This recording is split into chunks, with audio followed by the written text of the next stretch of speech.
Can I heat my house with gas in New York State? Hit the music.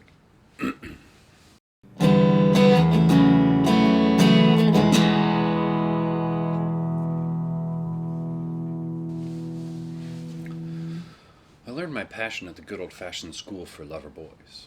Hello and welcome to the Adding Energy Podcast, a podcast about energy usage, energy efficiency, and energy issues. I'm your host, Mr. Brian McLean.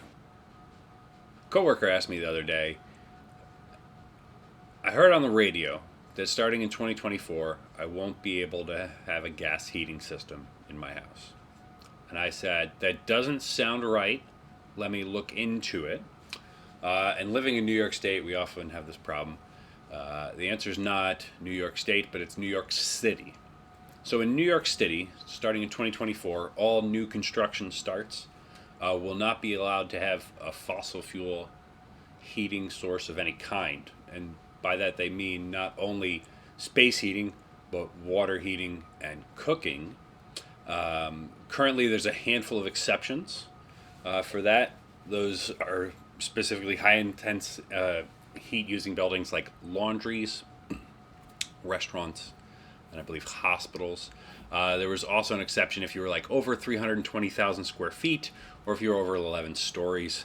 But that's true. Yeah, so it's true. Starting in 2024, you won't be able to build a house that has fired anything. Now, how do we get there? Is this surprising for New York City? Not surprising. New York City has been going against burning stuff for quite a long time. They were one of the first municipalities to start reducing the ability to burn coal in the city and even wood. They went against heavy oils. I believe in like the 80s, so no more number 4 or number 6 heating oil or bunker C.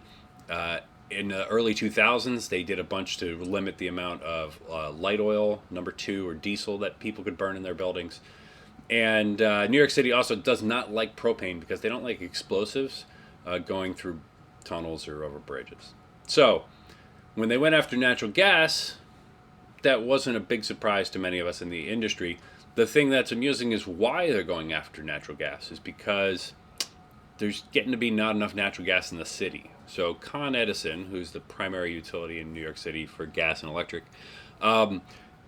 their infrastructure is starting to age out. They're having issues. They're having capacity problems. And New York State has said that in 2050, the state and specifically the city will be carbon neutral, low carbon, zero carbon, whichever term they use, which day, based on the slight changes they make in the definition. So Con Ed doesn't want to put in a whole bunch of new distribution system just to have to turn it off in a decade or 3. Now, why is that? It's because all the people who used to burn all that other stuff have converted over to burning natural gas. So there's a very high demand for it, and Con Ed definitely doesn't want to add users to their system. Now, New York State is looking at doing a similar thing. Kathy Hochul put a bill forward back in June or July of 2022, if you're watching this sometime in the future. And it looks to mimic the New York City bill. It actually removed the exceptions for the different occupancies. So it would be all new construction in New York State would be required to have no fossil fuel heated system. Now, why does New York State like to mimic New York City laws? Well, because if they don't, you get these weird little lines. Sometimes it's you go to municipalities, and as soon as you cross a line, all of a sudden you cross this line in the sand, and people do all kinds of crazy things as far as zoning issues and things like that. And they don't want New York City to have some weird line where, somewhere around the Tappan Zee Bridge or Long Island or Westchester County, if you buy on this side of the street, you can't do one thing, and across the street you can. So that, if you think about it in just lawmaking terms, makes sense. The problem becomes there's pretty big changes between New York City and New York State. For those of you who don't know, New York State has the largest state park in the country. It's Adirondack State Park. And even as recently as about 5, 6 years ago, I had vendors coming to try to present to engineers like me to show ways to make electricity for houses that weren't connected to the grid. Now, generally, those were not year-round homes. They were things like camps and cabins. But not every house in New York State is connected to the electrical grid. So if you tell them they're not allowed to burn anything, and it's not just space heating, but propane or natural gas or fuel oil to heat, hot water, cook, laundry, etc., that's going to get really interesting quick. The other thing is that New York State, Upstate, has no real problems with their gas infrastructure. The biggest problem they have is that there's not a lot of it, and that to getting these more remote areas, we haven't run natural gas in the streets or under the yards. But if you're in a populated area, usually the distribution systems are pretty adequately sized, especially now that we're getting slightly better about the efficiencies of our heating systems and somewhat properly sizing them. In many ways, you'd have more capacity in those areas. One of the things people don't necessarily understand about the difference between New York City and the rest of New York State is the difference in the amount of heating they need. We look at the amount of heating you need over a season as in heating degree days. That is the difference between the daily average temperature and the temperature at which we believe you require heating. So if we take 60 degrees and we subtract from it the daily temperature, if that day is 10 degrees, then you would have 50 heating degree days for that day. So we add them all up. New York City over a year averages like 4,000 to 4,500. The rest of New York State goes from just under 6,000 to almost 7,000 heating degree days. So that's 20, 30, 40, 50% more. That's a lot more heating. The other thing that you have with New York City is generally you have less exposed surface area than you do in the rest of the state, because it's very common to have your building touching another building, or your home touching another home, or for someone to live above you or below you, where you don't have that in places like Adirondack State Park, or maybe Binghamton or Syracuse or Plattsburgh, Albany, Schenectady, Troy, Buffalo, Rochester, Tonawanda, name your pick. So generally they need less heating in general in New York City. The other thing that comes along with that is if you do go electric, you quickly get into choices, and there's lots of choices as to how to use electricity to fire your heating system. So you can just burn kilowatts, which is electric resistance. Things like hair dryers, toasters do that.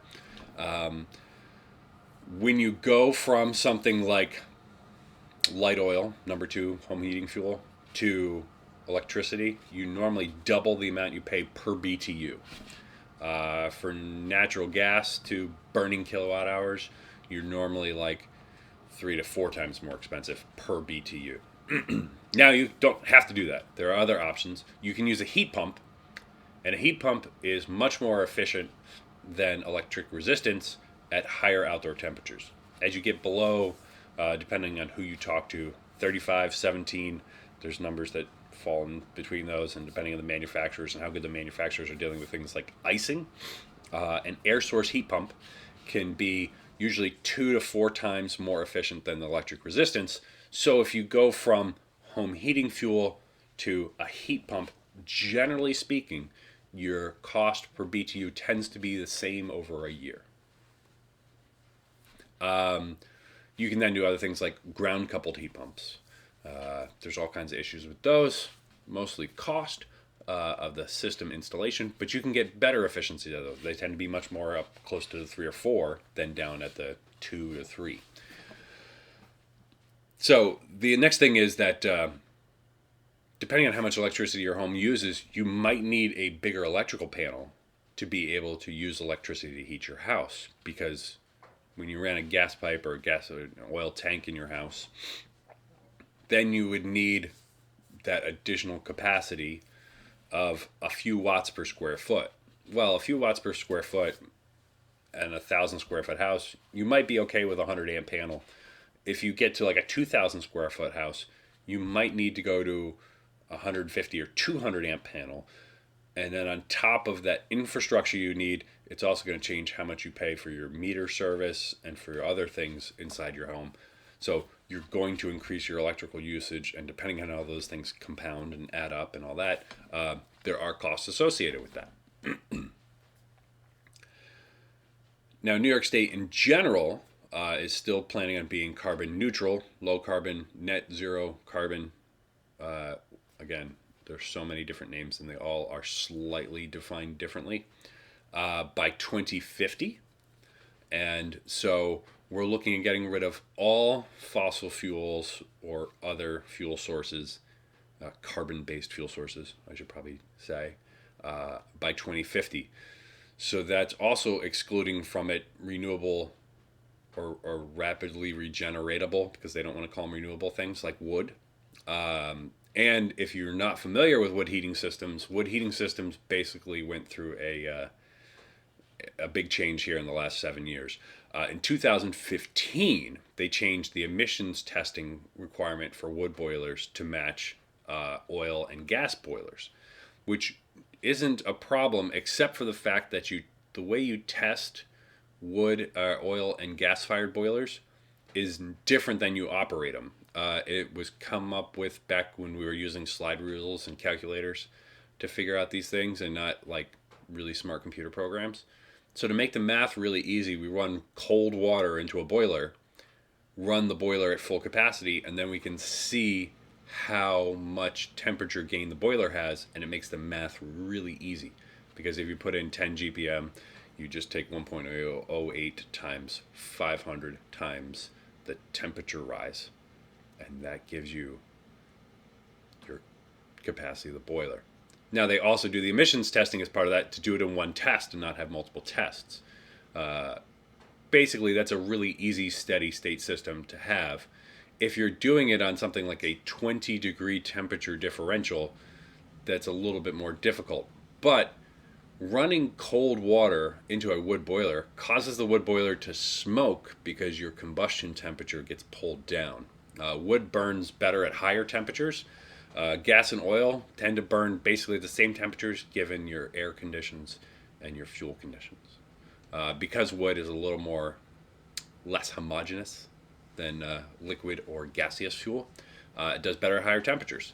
And because of that, running really cold temperatures into a boiler causes the boiler to smoke. It does with the other fuels too, but not to quite as great an extent.